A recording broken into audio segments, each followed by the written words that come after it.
मुंबई की वो रात जब समंदर के रास्ते मौत शहर में दाखिल हुई और देखते ही देखते एक चमकता हुआ महानगर गोलियों, आग और चीखों के साए में, जब पूरी दुनिया लाइव देख रही थी, भारत के कमांडोज मौत से खेल रहे थे।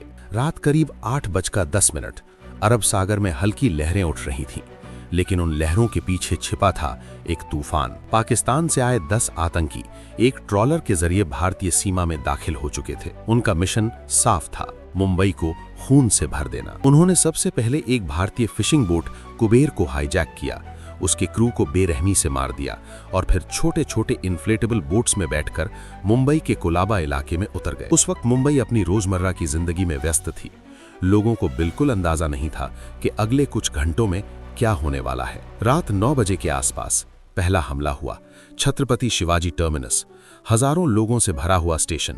अचानक गोलियों की आवाज गूंज उठी। AK-47 से लैस आतंकी बिना किसी रहम के अंधाधुंध फायरिंग करने लगे। लोग इधर उधर भागने लगे। चीखें, भगदड़, खून से लथपथ प्लेटफॉर्म। कुछ ही मिनटों में दर्जनों लोग जमीन पर गिर चुके थे। लेकिन ये सिर्फ शुरुआत थी। मुंबई के अलग अलग हिस्सों में एक के बाद एक हमले शुरू हो चुके थे। Leopold cafe, Oberoi Trident hotel, Taj Mahal palace hotel और नरीमन हाउस। हर जगह एक ही मंजर, गोलियां, बम धमाके और डर। ताज होटल, जो मुंबई की शान था, उस रात एक जंग का मैदान बन चुका था। आतंकी होटल के अंदर घुस चुके थे। उन्होंने मेहमानों को बंधक बना लिया और हर फ्लोर पर आग लगा दी। टीवी चैनल्स पर लाइव टेलीकास्ट शुरू हो चुका था। पूरी दुनिया ये सब देख रही थी। भारत की आर्थिक राजधानी आतंक के कब्जे में थी। मुंबई पुलिस ने तुरंत मोर्चा संभाला, लेकिन उनके पास वो हथियार और ट्रेनिंग नहीं थी जो इस तरह के कोऑर्डिनेटेड अटैक को रोक सके। कई बहादुर पुलिस अफसर जैसे हेमंत करकरे, अशोक कामटे और विजय सालस्कर आतंकियों से भिड़ते हुए शहीद हो गए। अब हालात काबू से बाहर जा चुके थे। दिल्ली में अलर्ट जारी हुआ और एक फैसला लिया गया। अब इस ऑपरेशन को संभालेगा भारत का सबसे खतरनाक और trained special force, national security guard यानी NSG। लेकिन एक बड़ी समस्या थी। NSG का बेस दिल्ली में था और मुंबई हजारों किलोमीटर दूर। कमांडोज को एयरलिफ्ट करने में कीमती समय लग रहा था और हर गुजरते मिनट के साथ आतंकी और ज्यादा लोगों को मार रहे थे। आखिरकार देर रात NSG कमांडोज मुंबई पहुंचे। उनके सामने जो स्थिति थी वो किसी भी युद्ध से कम नहीं थी। ताज होटल के अंदर क्या हो रहा है, कितने आतंकी हैं, वो कहां छिपे हैं, उनके पास कितने हथियार हैं, कोई भी पुख्ता जानकारी नहीं थी। ये एक ब्लाइंड मिशन था, लेकिन रुकने का कोई ऑप्शन नहीं था। कमांडोज ने बिना समय गवाए ऑपरेशन शुरू किया। सबसे पहले उन्होंने ओबेरॉय ट्राइडेंट होटल को टारगेट किया। धीरे धीरे फ्लोर दर फ्लोर कमरों को क्लियर किया गया। हर दरवाजे के पीछे मौत छिपी हो सकती थी। आतंकियों ने हर जगह IED लगा रखे थे। हर कदम खतरे से भरा था।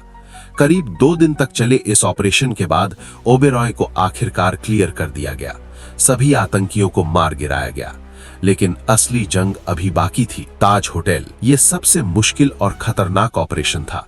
होटल के अंदर आग लगी हुई थी। धुआं हर तरफ फैला हुआ था। Visibility almost zero. आतंकी लगातार अपनी पोजीशन बदल रहे थे और बंधकों को ढाल की तरह इस्तेमाल कर रहे थे। कमांडोज को हर कदम सोच समझ कर रखना था। कभी सीढ़ियों से, कभी खिड़कियों से, कभी रस्सियों के जरिए वो धीरे धीरे अंदर बढ़ रहे थे। हर फ्लोर पर गोलियां चल रही थीं। कई बार तो आतंकी और कमांडोज आमने सामने आ जाते थे। कुछ सेकंड में फैसला होता था कौन जिंदा रहेगा और कौन मरेगा। इस बीच नरीमन हाउस में भी ऑपरेशन चल रहा था। वहां यहूदी परिवारों को बंधक बनाया गया था। NSG ने हेलीकॉप्टर से स्लिदरिंग करके कमांडोज को बिल्डिंग के ऊपर उतारा। यह ऑपरेशन बेहद रिस्की था।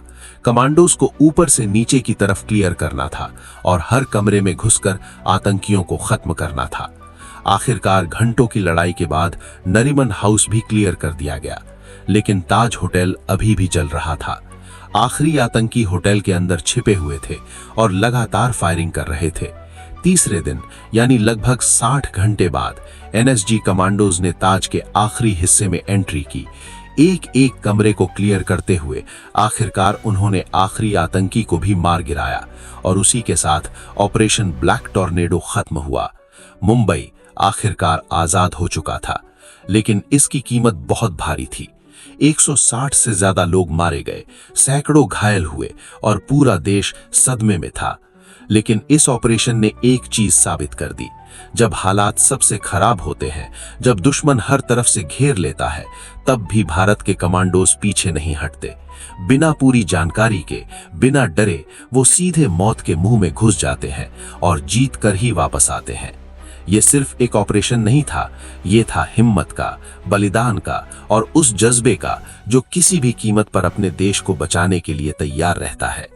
आज भी अगर आप ताज होटल के सामने खड़े होते हैं तो वो सिर्फ एक इमारत नहीं दिखती, वो एक गवाही है उस जंग की जो 60 घंटे तक चली थी और उन लोगों की जिन्होंने अपनी जान देकर मुंबई को बचा लिया था।